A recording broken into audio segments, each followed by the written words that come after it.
What is going on, ladies and genitals? Jody Slay here, bringing you episode 14 of my Borderlands 2 Legendary Weapons Guide. Today, I have a pretty bitchin' submachine gun for you guys known as the bitch. In my case, it is the corporate bitch. In your case, the prefix of this gun may change, but it will be some variation. Now, if we take a look at the stat sheet and we look at the very bottom line here, it says firing increases accuracy. And I'm sure by now through Borderlands 2, you've all had some type of gun that once you start firing this weapon, the accuracy increases dramatically. And this being a legendary, when you start firing this thing, the crosshairs move in super fast and it becomes super accurate. That is one of the biggest pluses about this gun. Now, to get this beast, we're going to want to start out in 1,000 cuts. This is not where the gun is located, but we've got to head through here the very first time. I'll explain here in just a minute.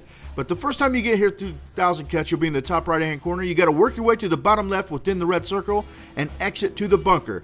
Now, what I was saying about the first time, after you do this the first time, you can actually start off in the bunker's lair each and every time, similar to Terramorphous Peak. You know, if you got to go to Terramorphous, you got to go through that little bit of 1,000 cuts first.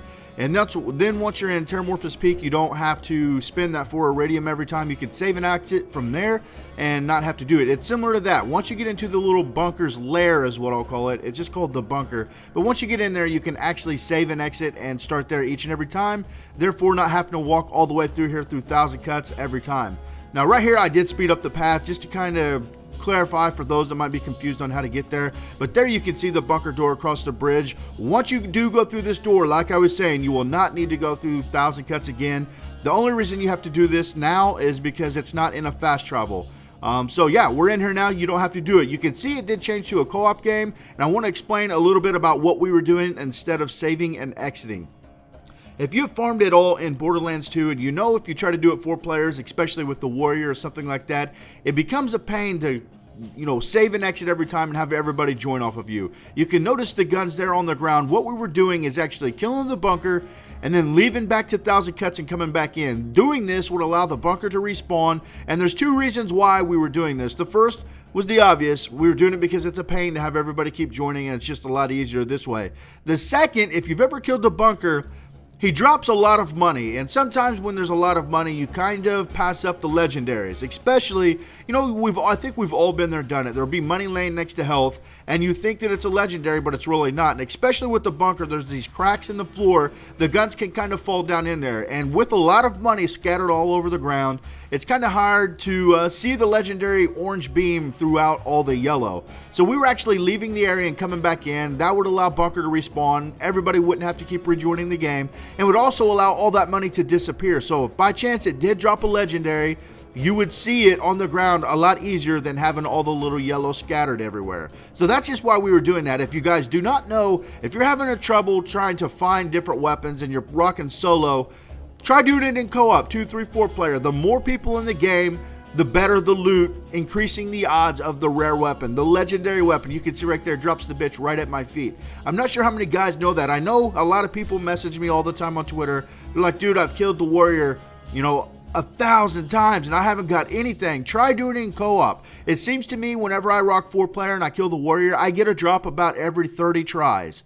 That's a lot of killing, but it's a lot better than I've only got 1 drop out of the warrior, and that's killing him probably 1,500 times, and that was the a shield, like the invader or something like that. I don't remember which one it is. Now right here we're going to check out some gameplay of me using the bitch. I do have the B shield on. If you're not familiar with the B shield, if your shield is at full capacity, it actually adds a very huge amp damage bonus to your weapons and makes pretty much every weapon within Borderlands 2 beastly. From the very bottom to the legendaries, they will all get that amp damage bonus and become pretty amazing weapons. Now I do switch to the black hole here in just a little bit so you guys can see what this gun does without the B shield on. Now if you pay attention when I shoot, the crosshairs become really tight really quick. That's what she said, and it becomes super accurate. This is a very good gun if you go down to get a second wind. The fire rate's pretty good, and it's got a 60 round magazine, so you've got plenty of bullets in there to try to get that second wind. Now one of the worst things I love to use this gun, but I usually hip fire it every time I use it. It seems like when you aim down sights, the first initial shots are really scattered. It does get accurate really quickly, but still aiming down sights, it's still not as accurate as what it seems when you hip fire. It seems like when you hip fire this beast, it becomes like just super accurate and it's like pinpoint. I've killed some stuff with this gun. You can see here I'm shooting this buzzard. and it doesn't seem like the crosshairs are moving at all. I should have probably aimed down sights to show you guys what I'm talking about, but if you aim down sights, it just kind of does like a circle pattern, and it's hard to kind of get used to. Now, I think I brought it up a little bit earlier, but have any of you seen an elemental version of this gun? I have not seen an elemental version. I would love to see a fire version. I don't think any of them exist, but that would just be freaking epic. Every time I think about this gun, I'm like, dude, imagine if this thing was in fire, bro. But right here I do switch to the black hole, so we're going to get rid of that amp damage bonus by the B. Tonight I'm going to be doing the striker shotgun, and I'm going to finally put up the B shield. I know some of you have probably seen my first B shield on where to find it, but I didn't do it in this legendary series format, so I don't want to add that to my playlist. I've pretty much got OCD, and I want it to be laid out similar to what all these legendary weapons are. So if you've seen my B shield tutorial already, you can go ahead and just pass this one up. If you want to, check it out, that's pretty awesome too. So look out for the striker a little bit later on tonight, as well as the B shield. Yesterday I got 2 sniper rifles, legendary drops, so that's pretty freaking awesome. So that'll be good for you guys, especially if you enjoy sniping, because one of them is pretty amazing. It's one of the, I've been waiting forever to get one of them, and I finally did. One of them is not so hot. It's called, man, I'm getting confused. There's a shield that's like Invader or something, and then there's a sniper rifle called Invader. I know the sniper rifle was the Invader. I cannot for the life of me think of what the shield is.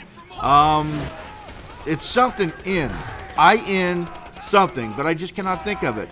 But the Invader sniper rifle that you get from Saturn sucks anus, dude. It sucks anus. Like, when I got it, I was like, sweet, I finally got this. We actually got it the first try too. It was pretty crazy. We were in co-op. I tried like 100 times solo and never got it. Go in co-op and get it the first time. But yeah, it sucks huge balls. But guys, I hope you enjoyed episode 14 of my legendary weapons here on Borderlands 2. And stay tuned tonight for the episode on the striker shotgun and the B shield. I'm out of here, guys. Peace.